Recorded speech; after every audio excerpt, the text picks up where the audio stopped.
आज क्लास दूसरा क्लास है। पहला साइंस का था, दूसरा सोशल साइंस का क्लास है। साइंस में ऑब्जेक्टिव 22 को कराया था शायद। आज ही सोशल साइंस में 20 क्वेश्चन है।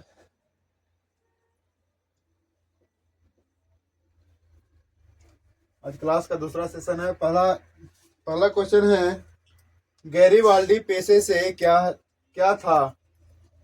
गैरीबाल्डी पेशे से क्या था? किसान, सिपाही, जमींदार या नाविक? आंसर नाविक।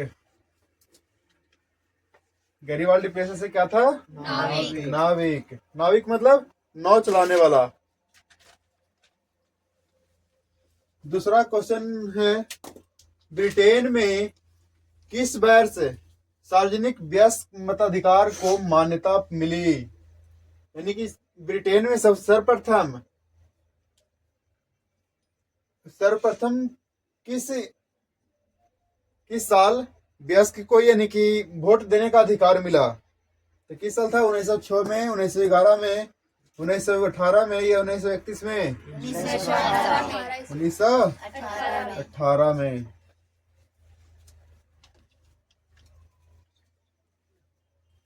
उन्नीस सौ 31 की घटना कब हुआ था? 1931 में कौन घटना? यंग इटली का स्थापना। यंग इटली का स्थापना कितना? 1831। यंग इटली रहा था 1831। इटली भी पूछता है। यंग इटली की स्थापना 1831। यंग यूरोप की स्थापना 1834। ये दोनों को कौन स्थापना किया था? मेजनी। 1931 में द्वितीय गोलमेज सम्मेलन हुआ था, जिसमें महात्मा गांधी ने भाग लिया था। डॉक्टर भीमराव अम्बेडकर तीनों गोलमेज सम्मेलन में, प्रथम, द्वितीय और तृतीय। लेकिन द्वितीय गोलमेज सम्मेलन में गांधी जी ने भाग लिया था। तीसरा क्वेश्चन है,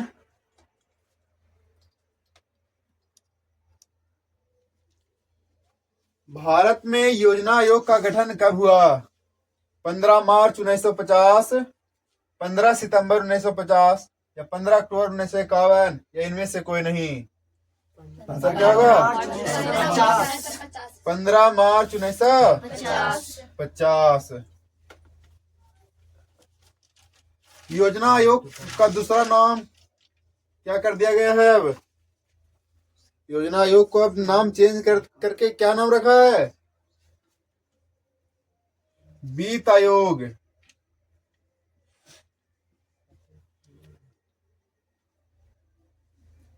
कब हुआ था? 2014 में।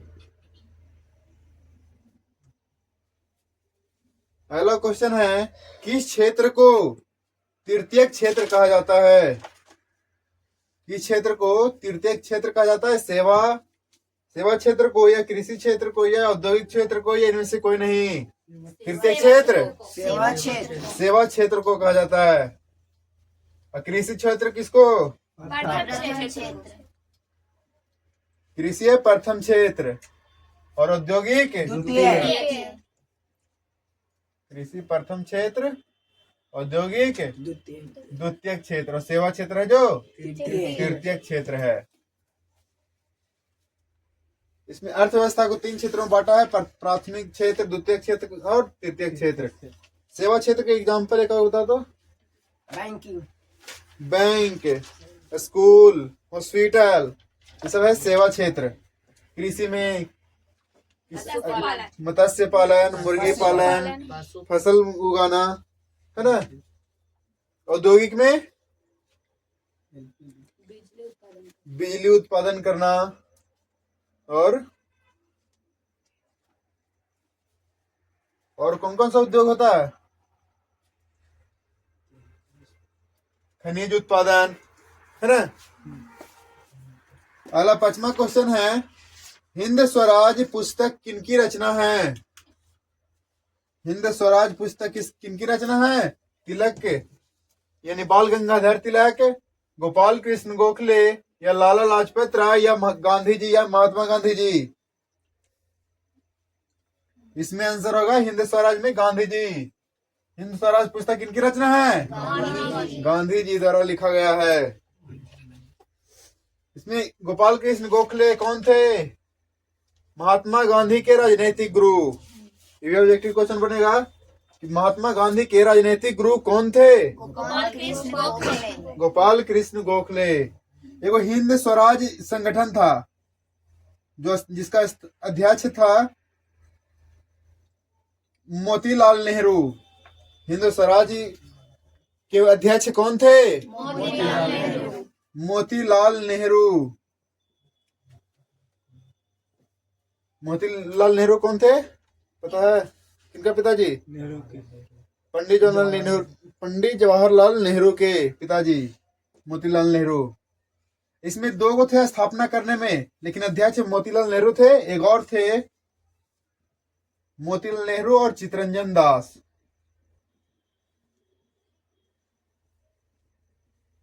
हिंद स्वराज की स्थापना किसने किया? मोतीलाल नेहरू और चितरंजन दास। लेकिन हिंद स्वराज पुस्तक किनकी रचना है? महात्मा गांधी जी का। लाला लाजपत राय के बारे में, लाला लाजपत राय की मृत्यु कब हुआ था? 7 कमीशन गो बैक हुआ था, मतलब कि आंदोलन हुआ था भारत में ना 1928 में। उसी समय लाठी चार्ज में मारे गए थे लाला लाजपत राय। अगला क्वेश्चन है, खलीफा पद की समाप्ति तुर्की में कब की गई? तुर्की में एगो असहयोग आंदोलन हुआ था जिसमें मतलब कि तुर्की के में मुसलमानों के लिए जो आंदोलन हुआ था उसे मतलब कि बोलते हैं कौन सा आंदोलन? असहयोग आंदोलन। तो तुर्की में खलीफा पद को समाप्त कर दिया। कब किया था? 1930 में, 1924 में, 1919 में, या 1920 में? कितना ईस्वी? 1924 में। 1919 में कौन सी घटना? रॉलेट एक्ट पारित हुआ था।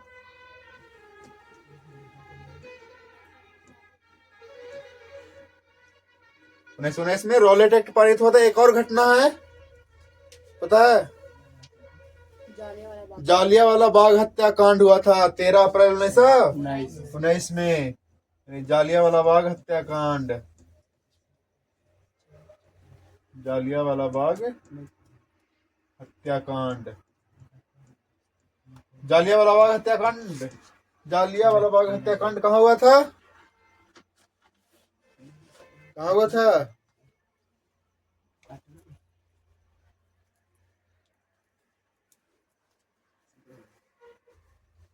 अमृतसर में।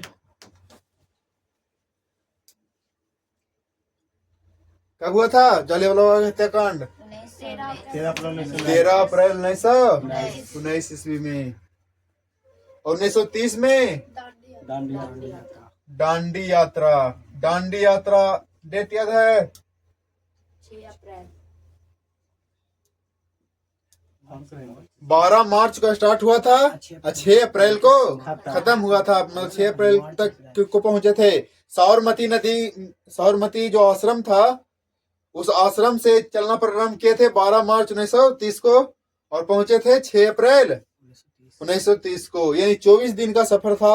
उसमें मतलब शुरुआत में 79 व्यक्ति थे गांधी जी के साथ में साथ देने वाला, और फिर धीरे धीरे पूरा भारत में मतलब कि नमक कर का विरोध किया गया। दांडी मार्च क्या है? नमक कर का विरोध ही करना। इसका आंसर हो गया बी ऑप्शन। अगला क्वेश्चन है, दादा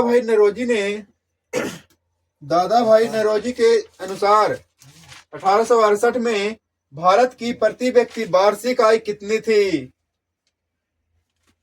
20 रुपया, 25 रुपया, 30 रुपया या 50 रुपया? 20 रुपया। 20 रुपया। दादा भाई नौरोजी के अनुसार 1868 में भारत की प्रति व्यक्ति है 20 रुपया। 20 रुपया, ये ऑप्शन।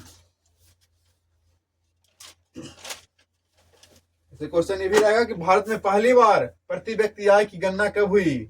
1868 में। पहला 8वां क्वेश्चन है, भारत में कितने राष्ट्रीयकृत बैंक है? भारत में कितने राष्ट्रीयकृत बैंक है? 14, 19, 20, 27? 19। भारत में कितने राष्ट्रीयकृत बैंक है? 19। 14 को होगा 1969 में कितने राष्ट्रीय बैंक का राष्ट्रीयकरण किया गया? तब होगा 14 आंसर। 1969 में। आरबीआई की स्थापना पता है? 1935। आरबीआई की स्थापना 1935। नोट कर लेना।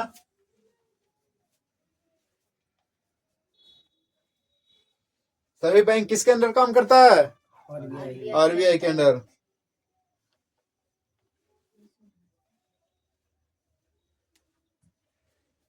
नौवां क्वेश्चन है, मुंबई हाई क्या है? मुंबई हाई एक जगह है, उस जगह पर क्या होता है? वो ऊंची सड़क है, या हवाई अड्डा है, या खनिज तेल उत्पादन क्षेत्र है, या औद्योगिक केंद्र है? वहां पे क्या होता है? खनिज तेल का उत्पादन होता है। मुंबई से थोड़ा सा दूर में द्वीप है वो मुंबई हाई, वहां पे होता है खनिज तेल का उत्पादन। 10वां क्वेश्चन है, विश्व बाजार संगठन, विश्व व्यापार संगठन, बाजार नहीं व्यापार, विश्व व्यापार संगठन यानी वर्ल्ड ट्रेड ऑर्गेनाइजेशन की स्थापना कब हुई? वर्ल्ड ट्रेड ऑर्गेनाइजेशन की स्थापना कब हुई? 1990, 1991, 1995 या 1997? 1995। स्थापना हुआ था 1 जनवरी 1995। इसकी अति मुख्यालय कहाँ है? डब्ल्यूटीओ की हेडक्वार्टर कहाँ है? जिनेवा।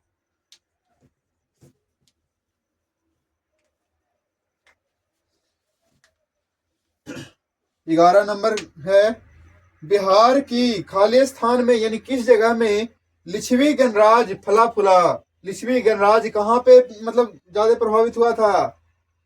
किस जगह में लिच्छवी गणराज मतलब उत्पन्न हुआ या बढ़ा? वैशाली में, ए में है वैशाली, 2 में पूर्णिया, सी में है सोनपुर और डी में है मधेपुरा। आंसर होगा वैशाली। बिहार के वैशाली में लिच्छवी गणराज फला फूला था। क्वेश्चन नंबर 12 है, 11 तक हो गया। 12 नंबर है, लोकतंत्र एक उत्तरदायी और खालिस्तान सरकार है। लोकतंत्र एक उत्तरदायी और कौन सरकार है? वैध सरकार, अवैध सरकार या संघ सरकार, या इनमें से कोई नहीं।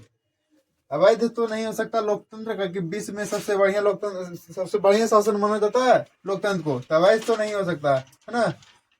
संघ और वैध है, तो वैध होगा, वैधानिक यानी विधि के अनुसार, कानून के अनुसार चलता है लोकतंत्र, है ना। तो लोकतंत्र कैसा शासक है, कैसा सरकार है? वैध सरकार है, यानी कि यहाँ विधि के अनुसार काम होता है। किस भारतीय समाचार पत्र ने, मतलब भारतीय समाचार पत्र था जो वर्नाकुलर प्रेस एक्ट से बचने के लिए, वर्नाकुलर प्रेस एक्ट से बचने के लिए रातों रात, यानी रातों रात अपनी भाषा बदल दी। यानी अंग्रेज बोला था कि जितना भी हिंदी वाला जो पेपर है, समाचार पत्र है, तो हिंदी समाचार पत्र नहीं चलेगा भारत में, जितना भी रहे सब इंग्लिश में। तो रातों रात में अपनी भाषा बदल दी। वो कौन सा पत्र था? भारत मित्र पत्र, या अमृत बाजार पत्रिका, या हरिजन पत्र, या सोम प्रकाश? अमृत बाजार पत्रिका। इसमें हरिजन के बारे में पूछता है कि हरिजन किनके द्वारा लिखा गया है? हरिजन नामक पत्र की स्थापना किसने किया? महात्मा गांधी ने, ठीक है ना। इसमें याद रखना, महात्मा गांधी ने हरिजन नामक पत्र का स्थापना किया। चलो 14 नंबर क्वेश्चन है, भूकंप किस प्रकार की आपदा है? भूकंप किस प्रकार की आपदा है? वायुमंडलीय, जलीय, प्राकृतिक या महामारी? प्राकृतिक। प्राकृतिक, प्राकृतिक आपदा है। महामारी क्या होता है? जिसमें जान माल की क्षति हो। ऐसे तो सब में होता है, जान माल की क्षति सब में। भूकंप, प्राकृतिक आपदा, मानव जनित आपदा या महामारी। महामारी में मानव जनित आपदा को ही, जिस केमिकल, जैसे कोई रोग हुआ, वायरस। तो वायरस, ये सब महामारी है। पहले मतलब एक ऐसा, मतलब एक साल था जो जिसमें मतलब प्लेग हुआ था ना, पूरा गांव मतलब खाली, ये हो के हुआ पूरा गांव खो जाता था, पूरा गांव के गांव खाली। यह महामारी है, मतलब महामारी के भय पूरा गांव, पूरा क्षेत्र को होता है। अगला क्वेश्चन है 15 नंबर, बांधवगढ़ राष्ट्रीय उद्यान किस राज्य में है? बांधवगढ़ राष्ट्रीय उद्यान मध्य प्रदेश, छत्तीसगढ़, उत्तराखंड, कर्नाटक। कहाँ होगा? मध्य प्रदेश में। बांधवगढ़ मध्य प्रदेश में। उत्तराखंड क्या होगा बता? दुधवा। दुधवा उत्तर प्रदेश का, दुधवा राष्ट्रीय उद्यान। जिम कॉर्बेट राष्ट्रीय उद्यान उत्तराखंड के है।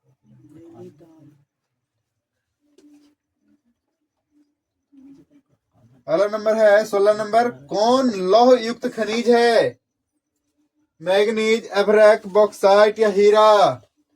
कौन होगा? मैग्नीज। लौह युक्त खनिज कौन है? मैग्नीज। अभ्रक के बारे में पता है? बिहार में कौन सा तत्व पाया जाता है? अभ्रक, है ना। बॉक्साइट किसका अयस्क है? एल्युमिनियम का अयस्क है। यानी बॉक्साइट को शुद्धिकरण करके एल्युमिनियम को बॉक्साइट को शुद्धिकरण करके एल्युमिनियम बनाया जाता है। हीरा के बारे में, हीरा सबसे कठोर तत्व है।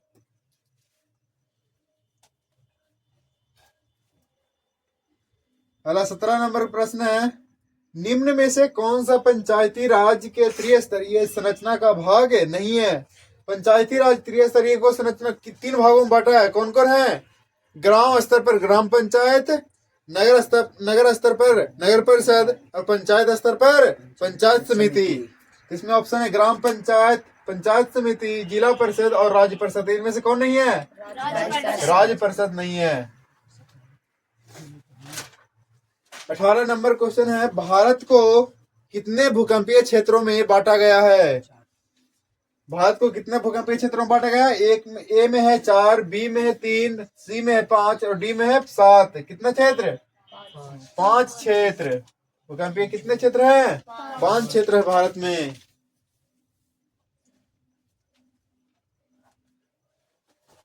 उन्नीस नंबर है, कोसी नदी घाटी परियोजना। कोसी पर बनाया गया नदी घाटी परियोजना का आरंभ कब हुआ था? 1950 में, 1948 में या 1952 में या 1955 में? 1955 में। 20 नंबर है, मनुष्य के आर्थिक जीवन में सबसे महत्वपूर्ण क्या है? मनुष्य के आर्थिक जीवन में यानी आर्थिक स्थिति, इकोनॉमिक स्थिति समझने के लिए क्या जरूरी है? सबसे जरूरी जमीन या मुद्रा या खेतों का कागजात या मालगुजारी के रसीद? कौन जरूरी है? मुद्रा। यानी आज के जमाने में पैसा सब कुछ है। मालगुजारी खेत का रसीद होता है। जैसे खेतों का कागजात हुआ ना, तो पूरा खेत का। लेकिन फसल के जब होता था ना, फसल जब हर साल फसल का होता है, मतलब हर साल उसको मोटेशन, ये सब मालगुजारी का रसीद बनता है, अपडेट होता है। लंदन में अनिवार्य शिक्षा कब लागू हुआ? लंदन में अनिवार्य शिक्षा कब लागू हुआ? याद है कोई के? 1870 ईस्वी, याद रखना। आज तक यही, अगला दिन कौन सी का है, कौन सब्जेक्ट? Social science. तो कल भी सोशल साइंस होगा। सोशल साइंस का 20 क्वेश्चन।